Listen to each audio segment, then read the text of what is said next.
Help! Our house is on fire. At 4 a.m., I received an unexpected call from my 6-year-old granddaughter. Tell Mom to come help right away. Desperately, I shouted to my granddaughter on the other end of the line.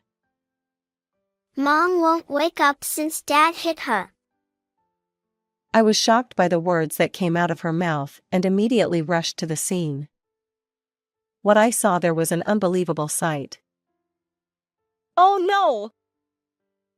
I was speechless in the worst situation, collapsing to my knees.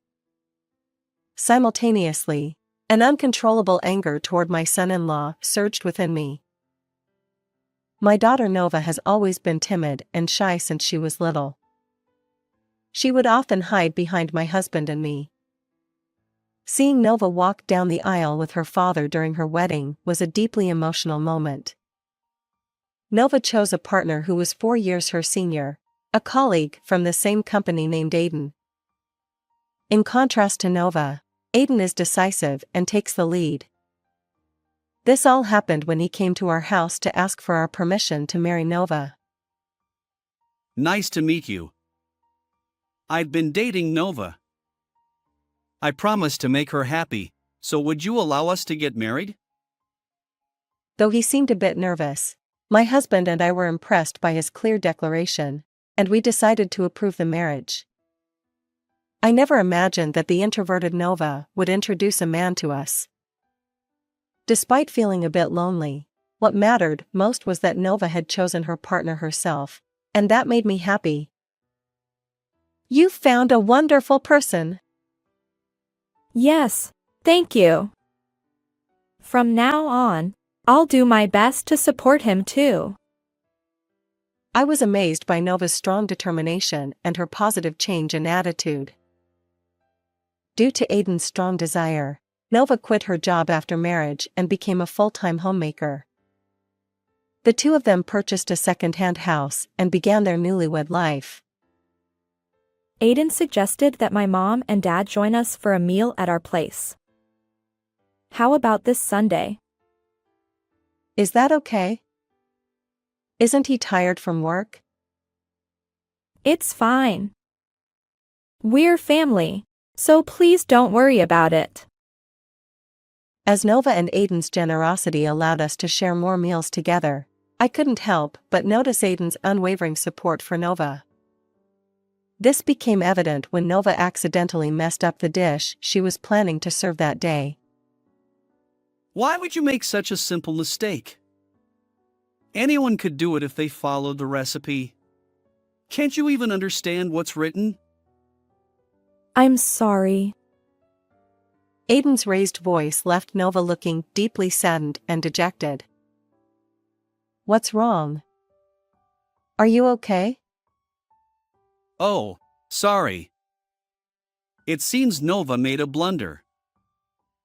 Well, that happens to everyone.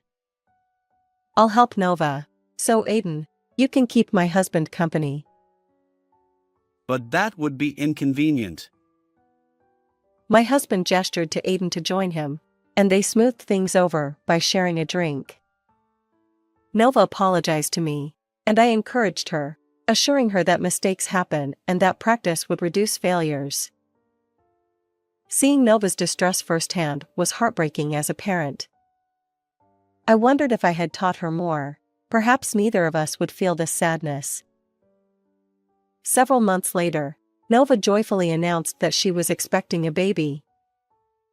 I occasionally visited Nova and Aiden's home during her pregnancy and continued to support Nova even after childbirth. Of course, the prospect of meeting the adorable little Aurora was another significant reason for my visits. However, it must have been around 6 months after the birth of my granddaughter, Aurora. Aiden's demeanor, which had seemed calm, began to change gradually once again.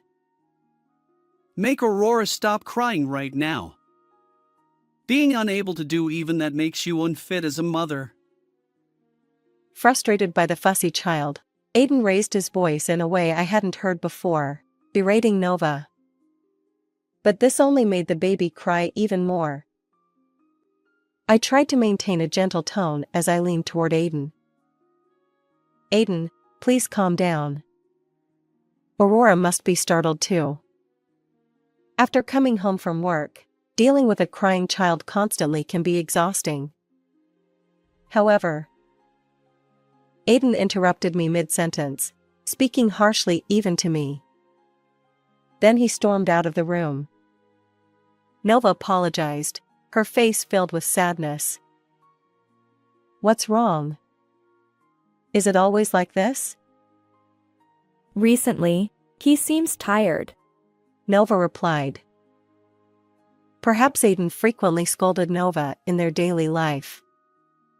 Seeing Nova's sorrowful expression as she tried to downplay the situation was incredibly difficult for me.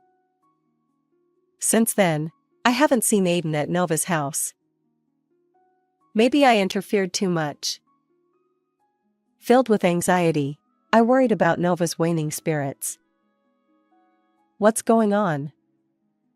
Do you have any worries? Nothing, I'm fine. Nova repeated, refusing to share anything. She became increasingly withdrawn. Could it be exhaustion from parenting? Just when I thought I should pay more attention, I was summoned for Nova and headed to her place. Mom, I'd prefer if you didn't come over anymore. Why would you suddenly say that? What's wrong?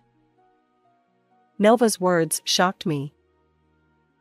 I need to learn to manage things on my own without relying solely on you. Otherwise, I won't become a proper mother. But that's not true. It's okay to seek help when there are people willing to assist. Despite my reassuring words, Nova remained unconvinced. Understood. But if you ever need anything, don't hesitate to ask. Thank you, Mom. Occasionally, take Aurora over to play at our house. Though anxiety lingered, I decided to watch over Nova as she grew as a parent. Since then, as promised, Nova occasionally took Aurora to play at our house. But I couldn't shake my concern about Nova's lack of energy. No matter what I asked, she'd simply say she was fine. As Aurora started kindergarten, our meetings became less frequent, and by the time Aurora turned 6, Nova was busy with various activities, rarely visiting our home. And on a certain early morning around 4 a.m., something happened. My phone's ringtone echoed throughout the room. Who could be calling so early? I groggily picked up my smartphone, and on the screen, I saw the name Nova. Hello? What's going on at this hour? But it wasn't Nova's voice on the other end. Instead, I heard Aurora's voice, sounding like she was about to burst into tears. Grandma, help! Our house is on fire. Aurora! What happened to your mom? Tell her to come help you immediately. My blood ran cold, and I shouted urgently at Aurora. Mom hasn't woken up since Dad hit her. What? What do you mean? Aurora, who had likely been holding back, now cried out loudly. It's okay. I'll come right away. Just get outside the house immediately. I called 911, requesting both the fire department and an ambulance, and then my husband and I rushed to Nova's house. When we arrived, an unimaginably horrifying scene greeted us.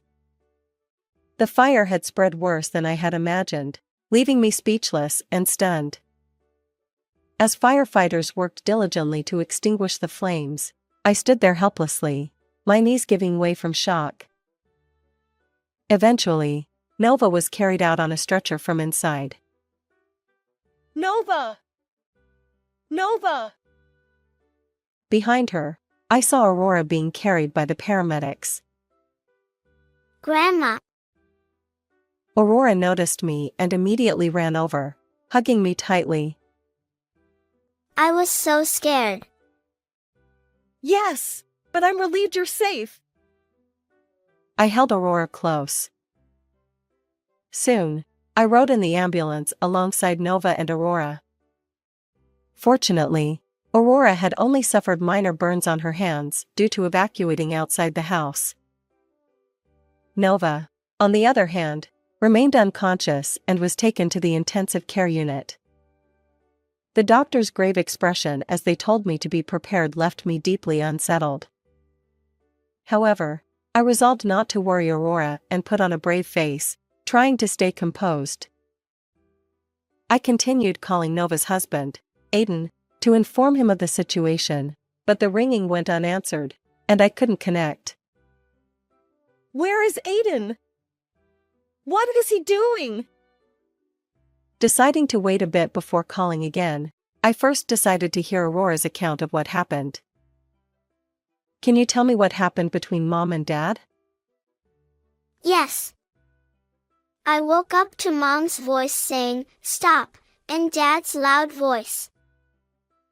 Aurora explained that she went to the room where she heard the two voices. There, she saw Aiden physically assaulting Nova, after which he left somewhere. Aurora was worried about Nova and entered the room after Aiden was gone. Give this teddy bear to Grandma. Nova said, pointing to a stuffed animal on the shelf. She also handed Aurora her phone. I stayed by Mom's side the whole time, but I noticed a strange smell. When I investigated, I saw the fire. Despite Nova's attempts to wake her, she remained unconscious, leading Aurora to call me for help. I see. Thank you for letting me know. Yeah. Hey, Grandma. Is Mom going to be okay? The doctors are doing their best, so she'll be fine. After comforting Aurora, I accepted the teddy bear she handed me. It felt unusually heavy, and upon closer inspection, I noticed stitched seams. Opening it up, I found a letter from Nova along with something else. Why would this be here? Curious, I received an incoming call from Aiden. Why are you calling so early? Your house is on fire, and Nova and Aurora have been taken to the hospital. The doctor says their lives might be in danger. I see. I've been out of town on a business trip since yesterday. I won't be able to return until late tonight. Aiden's lack of surprise or concern for his wife and child left me incredulous. After hanging up, my anger surged uncontrollably. Aiden's conflicting story compared to Aurora's account filled me with distrust. Aurora was admitted to the hospital for burn treatment, but I had something I needed to confirm. Leaving the hospital, I hurried to Nova's house. It's worse than I thought. The house was partially burned, with only the garage and its surroundings remaining. I hope they're safe. After reading Nova's letter, I searched the charred remains for a specific purpose. I found the answer and gained certainty. Simultaneously, my phone rang, and I rushed back to the hospital. I won't forgive him. I'll drag him down to hell. With that determination, fueled by anger, I decided to seek revenge against Aiden. Late that evening, a solemn-faced Aiden arrived at my home.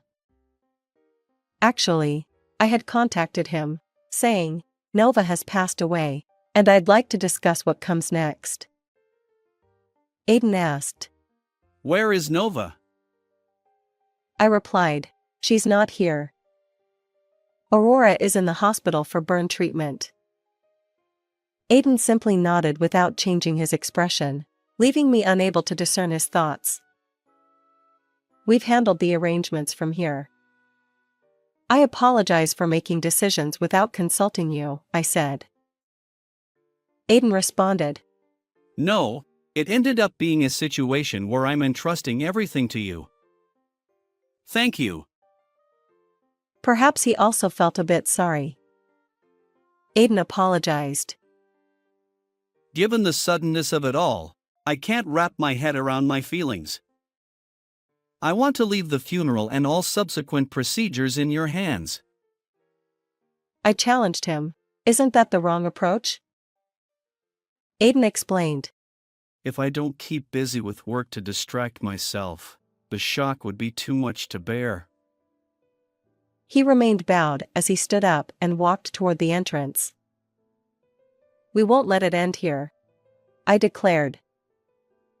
So, I took out Nova's letter from my pocket. As I began reading it with a trembling voice, Aiden stopped in his tracks. If you're reading this, Mom, it means I'm no longer in this world. I apologize for causing you so much worry all this time.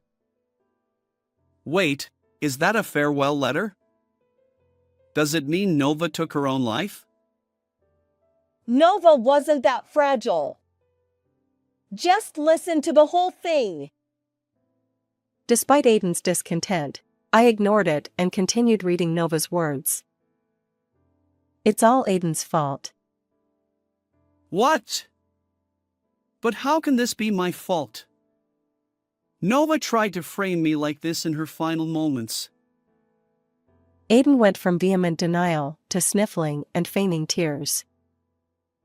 Can you still deny it after seeing this? I opened my laptop, showing Aiden the screen. This is... His expression turned pale as he saw the evidence, a scene of him with another woman, caught in the act of infidelity. Why do you have something like this? Nova planted this tiny camera inside the living room teddy bear. I held up the miniature camera in front of him. Why would she do something so intrusive? He expressed anger and slammed his fist onto the table. Nova's letter revealed her suspicions about Aiden's infidelity during her absence. She had grown wary of his cold treatment and absence from home since their child was born. Nova was determined to prove her doubts, even at great personal risk. What the hell? Seemingly cornered, Aiden muttered under his breath as he tried to leave the room. Where are you going? We're not done yet. There's more? Can't we just end this? He sighed heavily, visibly annoyed. Aiden, your mind has been consumed by your affair, and you've turned to violence against me. That's what Nova's letter says. Even without evidence, why do you keep doing this? Let's just end it. There is evidence, though. And there's no way we can just let it go like this. I slammed the video footage in front of Aiden once again. Can you explain what's going on? Feeling cornered, he lifted the laptop, then forcefully hurled it to the floor. Why would you do that? She should just listen to what I say. But ever since our child was born, she's been expressing her opinions more and more. And what's wrong with that? She's trying to make me take care of the child too. It's annoying. I work outside, so childcare is a woman's job, right? Aiden seemed stuck in rigid thinking, but that didn't justify his actions. Nova was indeed a quiet person. But when Aurora, who is more precious to her than anything, was born, she started changing little by little, didn't she? I never asked for any of that from her. If she had just obeyed me, there wouldn't have been infidelity or violence. Aiden showed no remorse and finally became defiant. Well, Nova isn't here anymore, so it's over. That's not how it works. Aurora said that right before the fire. Dad hurt Mom and left. You can't trust what a child says. He chuckled and grinned. Besides, I'd been away on a business trip since the day before. There's no way I could have done any of that. Confidently, he tried to dismiss Aurora's testimony. The tension escalates as the truth unfolds. Why is the person who was on a business trip appearing here? I took out my smartphone from my pocket and pointed the video at Aiden. As Aurora had said, Aiden was there, assaulting Nova just before the fire. The cause of the fire is likely someone intentionally setting it, according to the firefighter. Could it be you? Aiden stammered. I don't know anything. I continued. Oh, really? Then what about this? The evidence kept piling up, capturing Aiden's actions just before the fire erupted. Why does this even exist? Aiden exclaimed. Nova secretly installed cameras in the garage. Thankfully, that area didn't catch fire. I explained. Nova's attempt to catch the decisive moment of infidelity led to this unexpected revelation for Aiden. I'm taking this to the police, I declared. Aiden resisted, trying to snatch the phone from me. Stop! I've been telling you to stop. I struggled against him, and I was overpowered. Just then, my husband, who had recorded everything from the adjacent room, intervened. Let go, old man. I said let me go. Aiden was subdued by my husband. I handed Aiden a piece of paper from my bag. What's this? What does it mean? But Nova. Aiden was bewildered. Understandably so. The paper I gave him was a divorce form with Nova's section filled out. As it turned out, thanks to the doctor's dedicated efforts, Nova had survived. How could you lie about your daughter's death, even as her parents? A fully comprehending Aiden raised his voice. I never said she died. What's gone is Nova's fragile heart, unable to speak. I replied. Aiden protested. What? So you've decided everything without consulting me? Isn't this about her funeral? Oh no, that's about Nova and Aurora moving. I clarified. Aiden's attitude shifted dramatically. You're kidding. You're deceiving me. He struggled while my husband held him. Oh, and by the way, we're filing a complaint. Considering the arson incident, the charges could be quite serious, I added. At that moment, Aiden's demeanor changed again, and he tearfully pleaded with me. Please, stop. If you do that, it's over. Aren't we family? Besides, Nova and Aurora survived. You're not family. May someone as despicable as you rot in hell. I retorted. A stunned Aiden stood there, held in place by my husband. Subsequently, I submitted all the evidence to the police, and Aiden was arrested. He faced severe charges and would spend some time in prison. Nova finalized her divorce. Seeking compensation for emotional distress and medical expenses, I claimed a total of $150,000, while the affair partner was asked for $10,000. Aiden's parents covered all the costs. Once he paid his debt to society, he would be disowned. Nova eventually recovered and, along with Aurora, moved into our home.